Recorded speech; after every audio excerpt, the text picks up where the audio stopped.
The journey that I'm on now of awakened leadership and this self-realization journey back to myself and really falling in love with myself much more deeply, which sounds weird, but that's what happens is when you peel back the layers of all of the emotions that I've stored, that we store as humans, and you process those old emotions and new ones, your deservingness starts to increase and your self-value, and you have less power in things externally.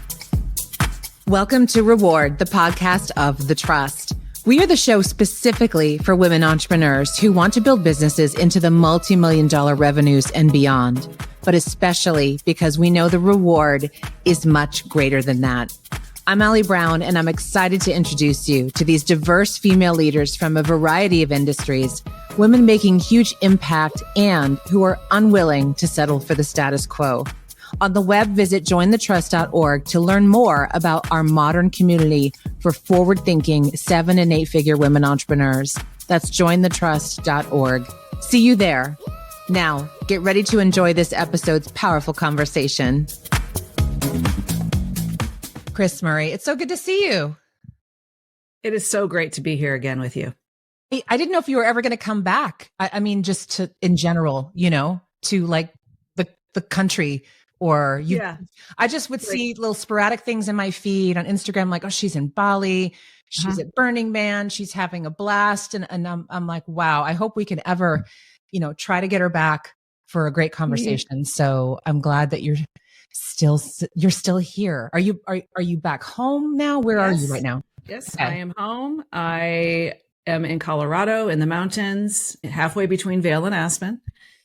And life is good. I'm fully empty nested. My daughter's at college and they're all coming home this weekend for a little mom and kids reunion weekend. But yeah, I'm home. I've been doing amazing world traveling and got to go to Burning Man for the first time, as you mentioned, which was an incredible experience. I recommend everybody go one time at least.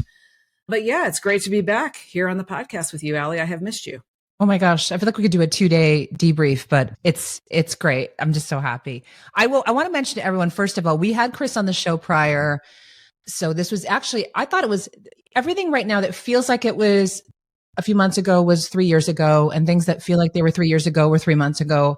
It was 2 years ago, actually. I had you on the show and it felt more recent. So yes, all of you should go back and listen to that show. And it aired on July 13th, 2023. And everyone loved hearing your story because, and I have to tell you, the thing I love about Kris, she's so real. She's a riot. There are just so many things I love about you. She gives credit to where she learned things and realized things in her life. She loves passing wisdom and knowledge on to others. She's just a riot to be around hysterically. In fact, I'm really glad we didn't record the pre-chat. Off the rails a bit. Yes.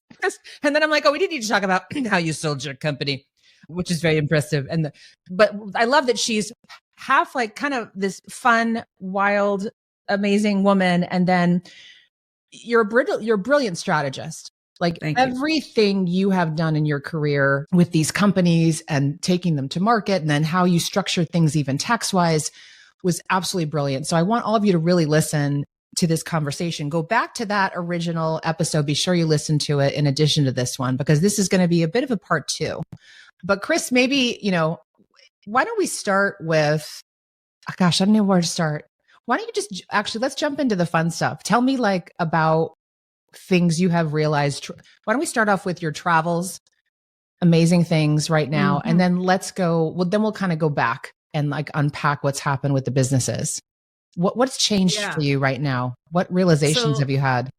The big shift for me was in November of 21, which was a while before we even did the first episode. But this whole last 3.5 years of my life have really set me up for a new relationship with myself as a business owner, an entrepreneur, a mother, a partner to my man, and most importantly, to myself. And so that journey is something now I'm working on, and being a spiritual mentor or it's hard to, an intuitive mindset mentor coach to others, to mostly other women and female entrepreneurs. And we'll talk more about that as we get into it. But that really set me up to craft my best life here in my mid to late 50s, which a big part of that for me was, now that my kids are up and out, being able to travel the world. And I have a big goal to travel all 7 continents and 50 countries. And I set that goal. And at that time, I'd only been to like 2 continents and 10 countries. So now I'm close to 20 countries. I think I'm at 20 countries and 5 continents. I went to Asia for the first time last month. I got to go to Bali and Hong Kong. And I'm going back this fall to Japan and China. So I'm loving just traveling. Last year, I went to Burning Man. And then also in the spring last year, I got to go to South America and go to the jungles of Ecuador and stay with indigenous people and do ayahuasca. I'll just share that and just do cool stuff. Just like live in a way that I'm like pushing the boundaries of myself and what I thought was possible for me.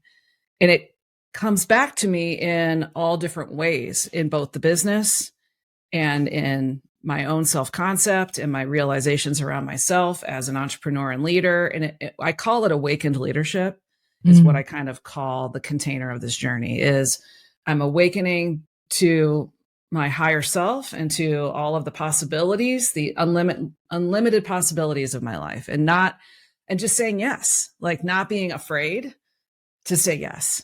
And so that characterizes, I think, hopefully a little bit of what you were after there. Yeah. Oh, totally. How do your 50s play into that and being in your 50s? I'm really loving mine. Yeah, I love it. And if I had done this journey in my 40s, it obviously would have looked different, because at that time I was full-time mom of 2 teenagers. And so it would have been like 10 years ago. This year is the year that I got separated from my husband that I was married to for 15 years. And I had a 10-year-old and a 13-year-old.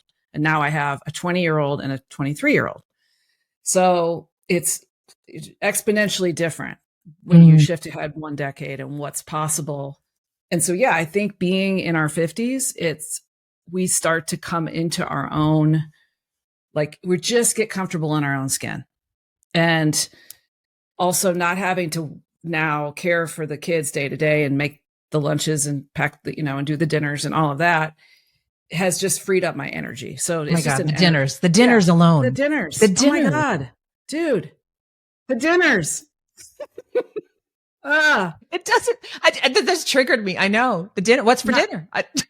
So guess what? Not only did I manifest myself out of that, I now have a boyfriend who is a executive chef. No. And I have not had to make dinner or shop for food or wine since we started dating. Oh my gosh. Maybe they can have an executive chef dating app. Because good idea.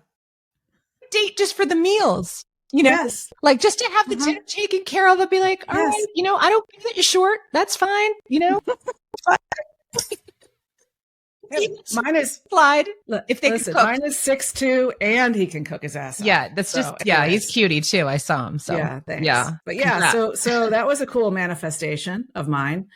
Thank you. And yeah, it's just like, but yeah, it's the freeing of the energy. So then energetically I can go start a new little business, or I can, work with women who kind of more on like a pro bono thing, or volunteer more. It just frees up your energy to do what you love. Totally. Yeah. I'm a little behind you with the kids because mine are turning 12 this weekend, my twins. So, I've got some years left. What's your advice for having them at this age? Hold on for the ride. Because from what I've talked to other fellow moms and having gone through a whole journey, I have my own podcast and I'm going to do a solo episode about my kid. My 14-year-old boy had to go to some external treatment, do some stuff. He had to do wilderness therapy and he had trauma so when he was 14, 15, 16, that was a difficult time. And a lot of moms have kids with troubled teens, and it usually starts showing up around 14, 15. Usually by the time they're 17, they kind of have gotten through it often. But it's this maturation process, and it's all the hormones, but you just got to love them. Just keep loving them. To me, that was like, even though he's kind of being, not a great kid to be around right now, I'm just going to try to just keep loving him and keep an open heart, and you will get through it. Yeah. On the other hand, it could be amazing. You kids could have none of that, and they could just be, super on it and just be loving and great. So it runs the gamut. It's really hard to predict. Right. But just stay close to them no matter what. Yes. Which is what I'm doing. So good to hear. Good to hear. Yeah. All right. For those who are not as familiar with you and your company and what you built, can you give kind of the top line story of childcare success, how it started, what it grew into, and then let's just start getting into the story of how you decided to sell it and you have the other company. Let's break it all down. Sure. So in 2007, I just got a vibe to explore the whole daycare, childcare field because I had little kids that were in childcare. And I realized from a marketing and sales perspective, which was what my career was, that they were all pretty awful at doing great marketing, following up with parents, doing a good tour, engaging families, and customer retention. So all of kind of those marketing and sales and operational best practices that we've studied as entrepreneurs, I was like, and nobody was really bringing them those concepts for how to be a good marketer of their schools. So I started with that and helping them with websites, helping them with messaging, copy, keywords, all of that kind of classic marketing, and helping them grow their enrollment during the recession, 2008 to 2010. I launched my business as a coach, and I started out just with me. And then I was doing webinars, and then I wrote a book, and my first book launched in 2012. And that really kind of set me on a new stage that people saw me as an authority. And then I started speaking more and just going to trade shows and building the business from the ground up. And then I launched my mastermind coaching program, which was following you and your mastermind coaching program. I studied everything that you put out, Allie, and then grew that to a 7-figure business. And now today, Childcare Success Company is primarily a mastermind coaching business. And we've got other products and events. We've got one big event, our summit, but it's basically a mid 7-figure business with a team of about 35 people, 10 coaches, and just grew it to this amazing business with 300 clients in mastermind coaching, 3 different levels. And so then I started to kind of get itchy, and I was like, what do I want to do? And I was 52 at the time. And I was like, I heard about this thing called an ESOP.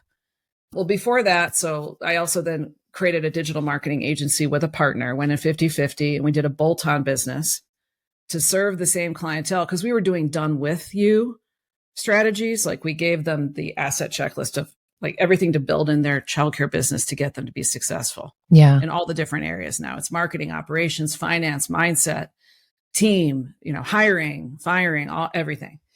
And then it was for people that just want done for them. Like, I just want you to do my website. I just want you to do my Facebook and my hiring and so all the done for them stuff was done in a different business called Grow Your Center. And I bolted that on with a partner. And we've now grown that to a mid 7-figure revenue as well, serving the same client base, essentially, all childcare. And so those two businesses are doing beautifully. They're still going great. But the first business, I found out about this thing called an employee stock ownership plan and how it could, if you became an ESOP, it would transform your S Corp into a tax-free vehicle. So no longer do we pay any tax to Uncle Sam at all, which is a beautiful thing because our employees all have ownership. They own stock in the company. Yeah. They don't have to do anything. You just start giving them shares. So essentially you're selling the company to the employees over a period of time. Right. That's right. Is that accurate? Okay. That's right. Okay. So a typical frame, time frame is 5 to 6 years, 5 to 7 years, where you get the company value, the ESOP is executed, and that valuation is what your payout is. There's a lot of different kinds of ESOP models. You can do a partial, you can do a full. Well, I chose to do a full so that by the time I was 56 or 57, hopefully I would be paid out and be able to step down from being a CEO and also cash out from my company versus trying to go sell it to a private equity firm or something, which would have, not been a great move, I think, for this kind of a business. So we did that, and it's been highly successful, and I'm almost all paid out now and living my best life. So who took over the company? Like who's driving the bus? That would be the biggest thing that I would be worried about in that type of situation. Yes, because you want to make sure that the team and the leadership team stay strong and that it stays successful. So I had a woman that was first a client in the business and then came in to be a coach under me. And I taught her everything that I knew. Her name is Jennifer Connor. She's an amazing CEO. She was the CEO of her early learning business. So she's been a CEO. She knows how that feels, has all those skills. She's a super systems person. So she's a CD on the disc. She's a driver and a dominant, but she's also a systems and an analyst, and somebody that is really good at looking at having a data-driven business. Perfect. That's her strength. So I was like, she could be a great successor, and she wanted it. And we had an open, honest conversation. And then she said yes. And then we went to the leadership team and we were like, this is going to happen. And we're going to give it a 6-month time frame where I'm going to teach her everything that I know and try to get osmose everything out of my brain that I can and give her all the tools to be successful. And then on November 1st of 2023, I stepped down into a founder role, and she's the CEO and has been driving it since and doing an amazing job. Wow. Did you ever at any point consider bringing in someone from the outside, or is that out of your school of thought? I would have, if I didn't have somebody who is going to be a natural fit to take it and have really great strengths and capabilities, then I certainly would have looked for a CEO to take it and drive it forward. Yeah. But I think, ideally having somebody in-house that's been working in the business and coaching in the business and can always the best. Yeah. Yeah. It's interesting because businesses like yours, though, when you think about that industry and our industry, I say ours, but mine's different now, but in the past, where we all came from. Was there ever a success story in bringing in a truly outsider CEO to grow one of these businesses that is so culture dependent? Like, isn't it? I think it's rare, isn't it?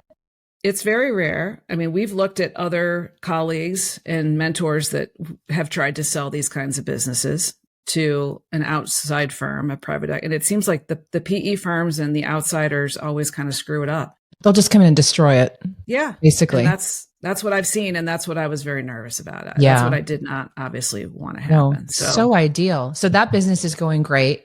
And then the other businesses, are there any challenges or anything coming up with those that you're still part of those bolt-ons, right? Yes, just the one. Okay. It's called Grow Your Center. It's a digital marketing agency. And the landscape for marketing agencies, and we probably have some marketing agency owners that are listening in your audience. And it's a difficult landscape right now because of AI. It's great and it's exciting and it's changing every day. It's changing so quickly. It's challenging to try to keep your team at the forefront of how to leverage AI tools and how to stay on top of it without also feeling either demotivated or scared that they're going to lose their jobs, they're going to be replaced by AI, competing with other digital marketing agencies in that space. And it's just a huge race right now. It's a race to the top using AI and trying to keep up with how fast it's evolving. So my advice there, so what we did is we have everybody on the team, all 30 employees. A lot of them are designers and coders and people that are social media mavens, et cetera. They're all responsible to be using AI in some form or fashion. And then everybody shares on our all team calls, everybody shares what they're doing and how they're using AI. And also that sometimes there's not great things about AI. Like it's not super accurate in some ways. can be taken as a great resource, but then if it has this lack of accuracy, it doesn't have that real world knowledge. So you have to take it with a grain of salt. And sometimes you don't know what's real and what's not. So like there's this shifting sand. So we just try to keep sharing with each other and keep going and build something cool. So for example, just this morning, our creative team shared they created a podcast of myself and my co-founder, Bruce, doing a conversational podcast about the landscape of childcare business and what's going on in the industry and real-time stats and everything. It's all AI. My voice was generated from listening to my voice. AI has created a fake Kris Murray and a fake Bruce Spur, but it's amazing. Like if you listen to it sounds that doesn't just creep like me. you out, but doesn't that creep you out? No, it's creepy. It's not you. So how did, okay. It doesn't, right. but it's based, that. It's, I know it's based on me. So what it does is it listens to my podcast and a lot of my content that I've done on webinars and stuff. And then it has just created a version of me that's AI generated, but it's still based on like my humanness. But the cool part, what gets me excited about it is that the leverage capability of how it can make all this content for us so that it saves us so much time and it gets us out there to the world and we don't have to do any efforting around it. Yes, so absolutely. I'll second that one. It's the replicating your voice thing that's like, I'm like, that's just creeping me out right now. Yeah. I'm having enough. It took me enough time to adapt to, but yeah, for content creation, I mean, I was always the bottleneck. When you are that influencer leader and you're creating the content, and I've hired employees in the past and I could say like, take these podcasts and, create some posts from it. And it'd be agonizing because it would just take forever. And now boom. Yes. The downside of that is we have this vomitous mass of content out there. So it better be good. Right. But if it's based on our work, that's what it's about and getting the messages. And I think that there's going to be ethical issues around AI. There already is. And so I think if you can use it for good, like anything, and use it to leverage your business and it's based on truth and it's based on honesty, then I think it's great. I'm sure there's going to be lots of companies out there that are potentially not using it for good. And so we just have to continue to be discerning and use our best judgment and common sense and those kinds of good business practices. But it's a crazy world. It's a crazy world. Now, I know you're a business starter and builder. So what's next for you? What's come up during the last, year or two in your travels and looking at life differently and the different person you've become? So the journey that I'm on now of awakened leadership and this self-realization journey back to myself and really falling in love with myself much more deeply, which sounds weird, but that's what happens is when you peel back the layers of all of the emotions that I've stored, that we store as humans, and you process those old emotions and new ones, your deservingness starts to increase and your self-value, and you have less power in things externally. So you're, as a female in particular, as a woman, we're reclaiming power on this journey back to our hearts, and we're becoming more centered, more calm, more at peace, feeling lighter, feeling more spacious. Those are all the results of doing this work that I've been doing. So I'm very passionate about introducing this work to other women and especially other female entrepreneurs, which I'm doing. So you can learn more about it. Do you mind if I give my website? Oh, of course. Everywhere we can follow you. Thank you. You can learn more about it at krismurray.com, KRIS Murray. And it's just, I'm working with people one-on-one. And then it's a 12-week program where we're going to just dive in on all the aspects of your life that either are bothering you, aren't fulfilling, mindset things that you have about yourself, things you've been carrying. And I will help you lay those things down to just reveal a freer. It's really about freedom. It's about a freer version of yourself And, who doesn't want that? And especially if you're leading a company or companies and being a mom and being a wife and feeling that you have employees and you're, juggling all of that, it can be so much. And so I really think for our beautiful female entrepreneurs out there that this is something that, is going to really be helping women like myself and like you. So that's what I'm doing. That's what I'm up to. And I'm spending about 2/3 of my time now doing that work. And the other 1/3 is on the just traditional entrepreneurship stuff. Yeah. I just did a call 2 days ago. It was called The Calling for Reinvention. And it was my first kind of public, if you call it, like webinar I've done in years, because I've just been doing so many things for the trust and the 7-figure plus women. And I'm like, there is such a level of burnout and anxiety for high performing women right now behind the scenes that I think this is the perfect time for you to be offering something like this, because often they don't have someone unbiased to talk with too, who does not have an agenda and is not obsessed with their business growth or not obsessed with this or that. Or so I love that. And I think I actually haven't said this before. It just hit me, but I think we're going to return to an era of true coaching now. Because really the word coaching and being there for someone as a coach is you're guiding them, you're reflecting things back to them. Yes. You're helping them take their ideas and clarify them and kind of transmute in a way, just their thinking and clarity. And, we all used coach over the years. It became popular for, mentoring, training, it became this kind of all-in-one term, but really getting back to that one-on-one, spending time with people, going deep, helping them dig up stuff they need to get rid of, reframe things they need to look at differently, make next steps in their next direction. That's the magic. And that's like why we're here. These kinds of conversations and who we are becoming in the process right now it's beautiful for women, because I'm telling them all, like, that what you're going through right now is actually why we're here. Mm-hmm. Transmuting these things and moving into this different age of knowing we can build the business. We can have it all. But I think we were this generation to go prove it, right? Like, yeah, we're doing this. Watch me rock and roll, hear me roar. And then we come back to ourselves at the very end of it. Here we are back to ourselves in a much different way though. Yeah, I followed your call for reinvention and the emails and copy that you were writing on that. And I 100% feel that that's where we are on this planet.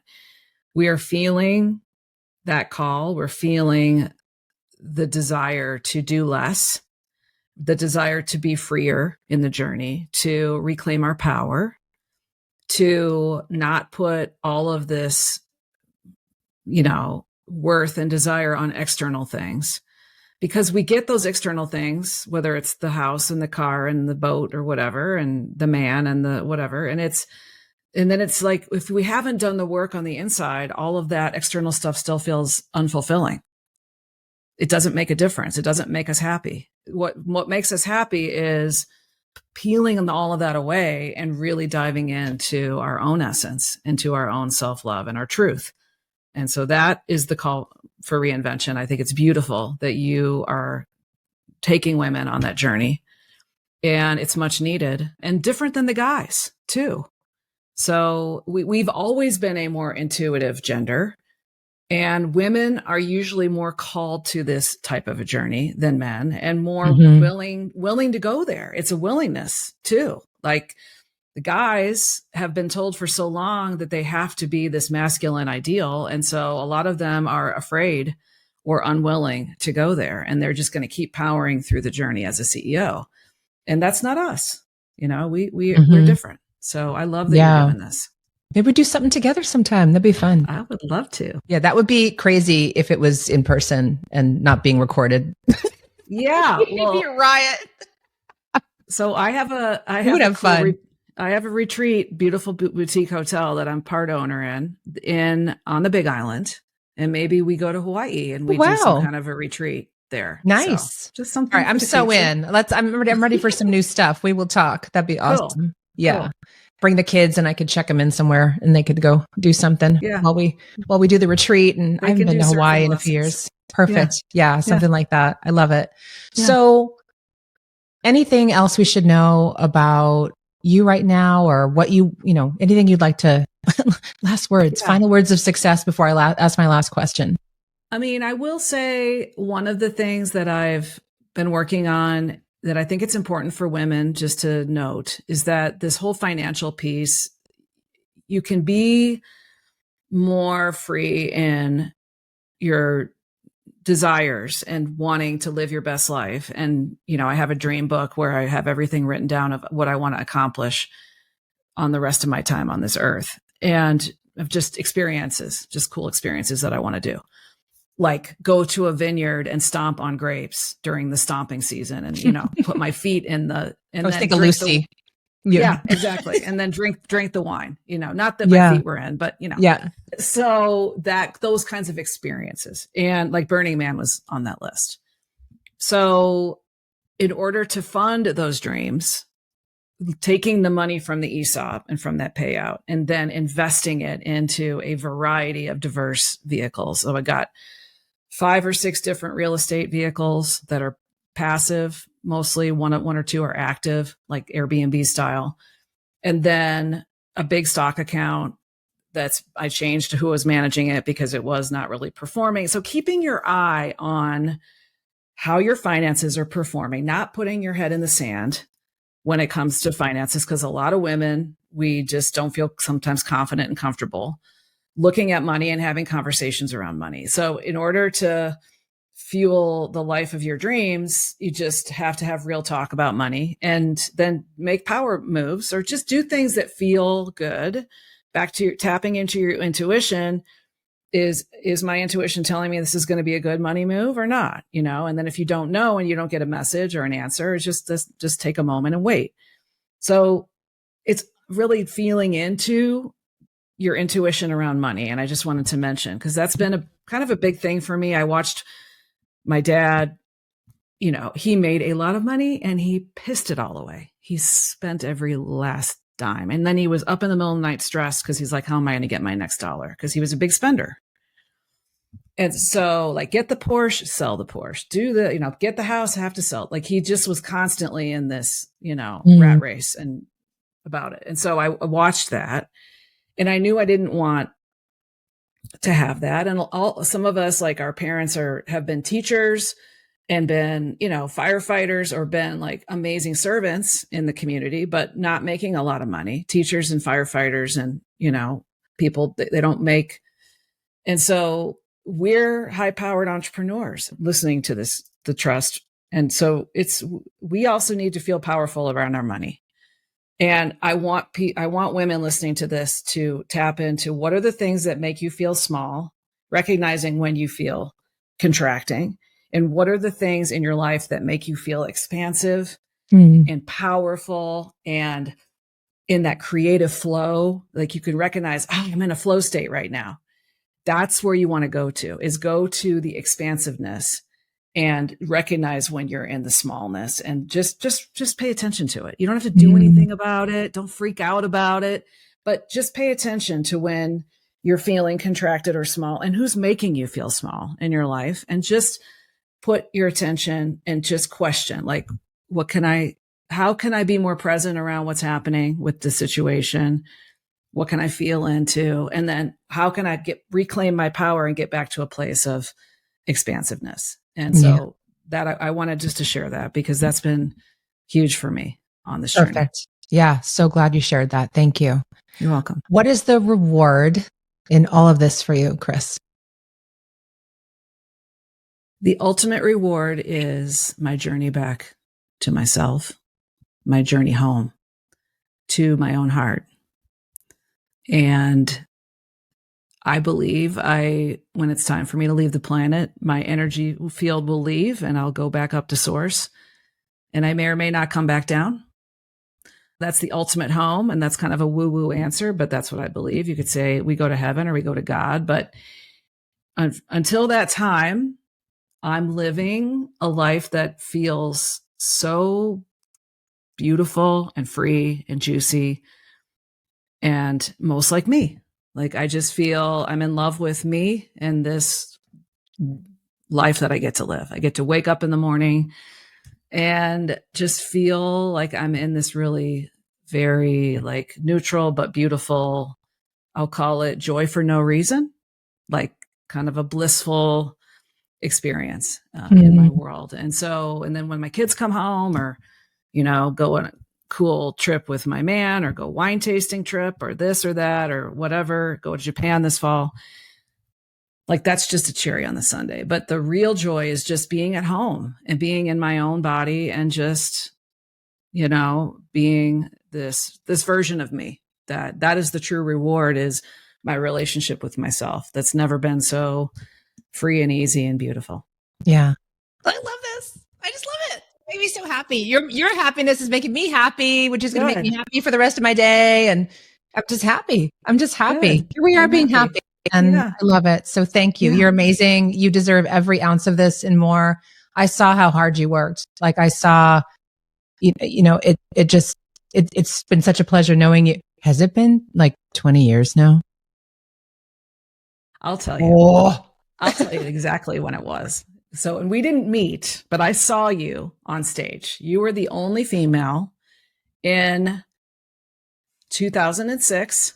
It's been 19 years. It was the summer of 2006, and we were in lovely Cleveland, Ohio at the Renegade Millionaire Retreat, the last one that Dan did. And I think it was you and Kern and I don't know, a couple other, and Ryan Dice maybe. And you guys got called up out of the audience and got brought up to a panel. And you might have had a cowboy hat on. And I'm sure you were. I was like, who is that? Living my best life. Yeah, I want to be her someday. And then, and then the journey, then I joined the trust and we've gotten to hang together, and it's been an amazing journey. So thank you. Yeah, I love that. Thank you so much, Kris. Thanks for coming on for part 2. Maybe we'll have on part 3, or maybe we'll be doing a retreat in Hawaii. Y'all can join us. That would be awesome. All right. Can't wait. Take care. Bye. Thanks. Bye. I hope you enjoyed that conversation as much as I did. Subscribe now to the Reward Podcast to be sure to not miss an episode. And don't forget to visit jointhetrust.org to learn more about our modern community for forward-thinking 7- and 8-figure women entrepreneurs. You can learn more, apply to join us, or refer another woman you know who is over the $1 million mark and is ready for a different type of women's network. We have events coming up both live and online that are truly creating new possibilities for female leaders. That's jointhetrust.org. See you there.